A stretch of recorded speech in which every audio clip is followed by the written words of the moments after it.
दे धडक बेधडक आपल्या परिसरातील ताज्या घडामोडी, घटना, समस्या, विविध क्षेत्रातील सर्वदूर बातम्या पाहण्यासाठी लोकशक्ती लाईव्ह न्यूज चॅनलला सबस्क्राईब करा आणि नोटिफिकेशन मिळवण्यासाठी बेल आयकॉनला प्रेस करा. खेड तालुक्यातील लोटे औद्योगिक वसाहतीतील DKIC कंपनीत शुक्रवारी दिनांक 6 मार्चला दुपारी भीषण स्फोट झाला. या स्फोटात 9 कामगार आगीने होरपळून जखमी झाला असल्याची प्राथमिक माहिती समोर येत असून त्यापैकी एका कामगाराची प्रकृती चिंताजनक असल्याचे समजते. मिळालेल्या प्राथमिक माहितीनुसार कंपनीत सुरू असलेल्या उत्पादन प्रक्रियेदरम्यान अचानक मोठा स्फोट झाला.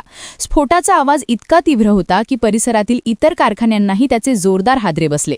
त्यामुळे आसपासच्या कंपन्यांमध्ये काम करणाऱ्या कामगारांमध्ये काही काळ भीतीचे वातावरण निर्माण झाले. या स्फोटात जखमी झालेल्या कामगारांपैकी 5 जणांना लोटे येथील परशुराम रुग्णालयात कंपनीच्या खासगी वाहनाने दाखल करण्यात आले, तर 4 कामगारांना चिपळूण येथील लाईफ केअर हॉस्पिटलमध्ये उपचारासाठी हलवण्यात आले आहे. सर्व जखमींवर उपचार सुरू असून एका कामगाराची प्रकृती चिंताजनक असल्याचे समजते. घटनेची माहिती मिळताच MIDC अग्निशमन केंद्राची गाडी तातडीने घटनास्थळी दाखल झाली असून आगीवर नियंत्रण मिळविण्याचे प्रयत्न सुरू आहेत. दरम्यान पोलीस यंत्रणाही घटनास्थळी पोहोचली असून परिसरात मोठ्या प्रमाणात ग्रामस्थ कंपनीच्या गेट बाहेर जमा झाले आहेत. दरम्यान या स्फोटाचे नेमके कारण अद्याप स्पष्ट झाले नसून संबंधित यंत्रणेकडून घटनेचा अधिक तपास सुरू आहे. लोकशक्ती लाईव्हसाठी न्यूज ब्युरो, खेड.